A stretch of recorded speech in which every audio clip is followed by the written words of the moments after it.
Ahoj, já jsem Tadeáš a jdeme se Zendou do Bibione.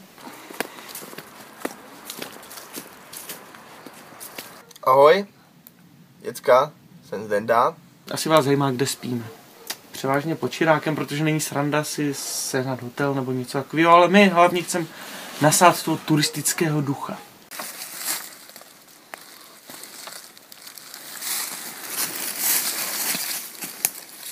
Dále bych teda chtěl ještě podotknout, že Tadeáš je prostě magor. Jo, protože ten, když si nasadí tu svou misionářskou čelenku, jak si prostě myslí, že je nějaký bůh nebo co. A teďka zpovídá ty lidi a ptá se na ty jejich problémy. Jo, prostě je otřesný. Že máte ten baťoch a prostě máte tu identitu a řeknete těm lidem ten záměr, proč do toho Bibione jdete. Oni vám začnou říkat ty své příběhy, prostě se vám otevřou. Oni vám to řeknou, to jsou strašně zajímavý příběhy. Sociálky mi furt tvrdí, že musím dělat a přitom oni vidí moc dobře, že práce se těžko schání. Jednoho dne může být úplně nahoře, další den úplně dole. No, já jsem byla okradená, no. A nejvíc mě na té cestě baví to, jak nás lidi přijali.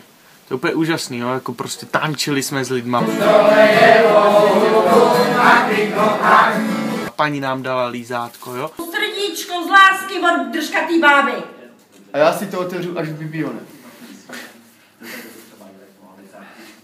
A prostě strašně krásně nás ti lidi přijali. Na diskotéce řvali lidi moře. 3, 2, 1. Moře! Moře!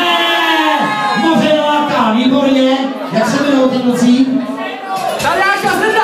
No a teďka hlavně bych vám chtěl říct, sledujte nás hlavně na tom Instagramu, protože to je zajímavé, protože to tam dáváme hned, jak to uvidíme, takže vy můžete být online s námi na té cestě. Takže nás dál sledujte a mějte se moc krásně. Ahoj.